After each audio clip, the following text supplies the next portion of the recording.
Hey everyone, it's Michael. I hope you're doing well today. I finally checked out and finished the entire first volume of One Piece by Ichiro Oda, I think is how you say his name.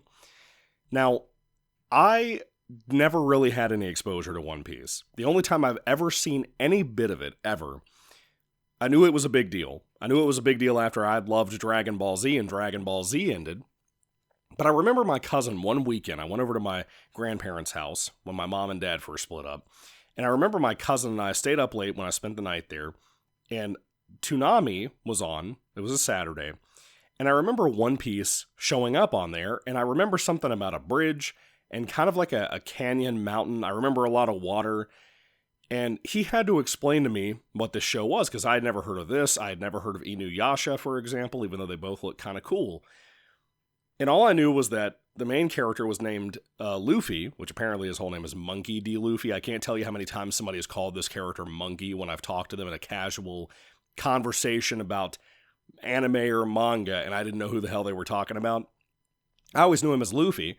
I knew that he was like a rubber guy. Like he could stretch and stuff, like Mr. Fantastic. That's all I knew. And I gotta tell you, man, I had heard another YouTuber that I love a lot, that I've talked to a lot, Midnight Chronicler, great YouTuber, definitely check out his channel. He got into this either last year or the year before and really started reading the manga a lot. And I gotta tell you, man, I had this on my shelf, I had bought it real cheap at Walmart, and I said, you know what, I'm finally gonna give this a shot. And I loved it. I never really had the hardcore desire to check out One Piece, and it became kind of daunting when I heard there was like 1,000 episodes of the series and like 110 books right now. So I would kind of get put off. But I gotta tell you, man, this was such a good read. And I know with how long the series is, it's going to have its ups and downs, but I've always heard everybody say that all of it's worth it.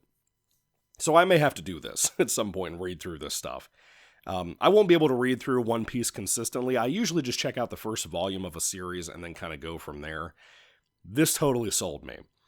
It is such a funny, goofball series that I never knew much about, and it's got everything I could possibly want from it. It's a shonen jump. It's more action-oriented.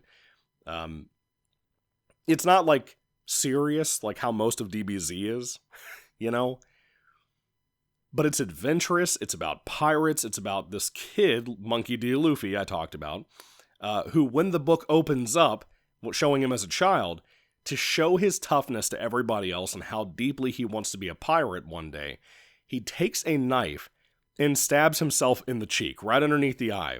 That's how the book opens up, and it is so morbidly funny. How many times did you and I get injuries as kids because we did something stupid to try to prove how cool we were or tough we were? I have a scar up my leg where I jumped off a bed one time, or jumped off a dresser onto a bed, and the railing sliced my leg open. I've been hit in the face with not a snowball, an ice ball before, and tried to act like I didn't need to cry when it happened. You know, I've had a lot of pain like that. And it just really resonated in this way that I never have things resonate with me nowadays. And I guess that's part of the magic of what Oda is doing here. But anyway, Luffy eventually grows up into a pirate. He eats this devil fruit called like a gum devil or devil gum fruit or something like that turns him into rubber. And so basically if you shoot at him, if you try to do anything basically, you can't really hurt him. He just kind of stretches out of the way, or can punch from really far away, or kick from far away. So he has all these like little moves he does called like gum rocket and stuff like that.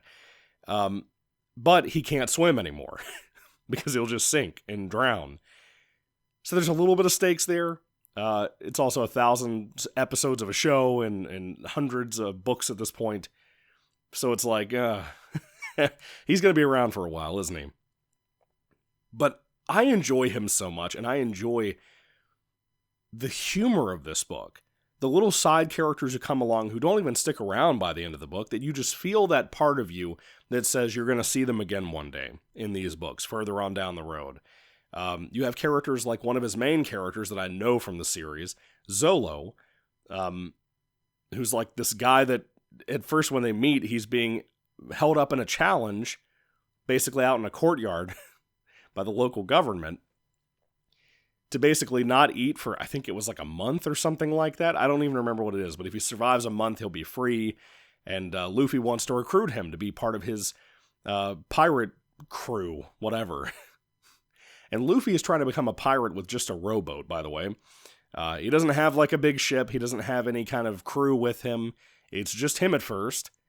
And now he meets up with this guy and some other side characters who don't come with him. And it's not really a spoiler. The book is so short it flies by.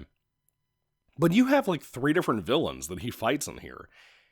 And they're fun too. They're kind of creative compared to what you get nowadays in comics in America or cartoons in America for that matter. Even compared to a lot of manga stuff, I feel like this is one of the more influential in that culture, that you see a lot of things I try out here and there nowadays that feel like they're coming right from here now. Now that I've read this, I can say that. But it is such a fun, kind of whimsical, if you will, story that just, it's having fun having an adventure, I guess is what you could say. This kid is just looking for this treasure called One Piece, which I never knew that's what this was called. No one's ever explained that. But yeah, it's like hidden somewhere. Nobody knows where it's at. And Luffy's mission, just like every pirate around the whole world, is to go find this. And it's just having fun while it does that. And I am so impressed with it. I cannot wait to delve into more.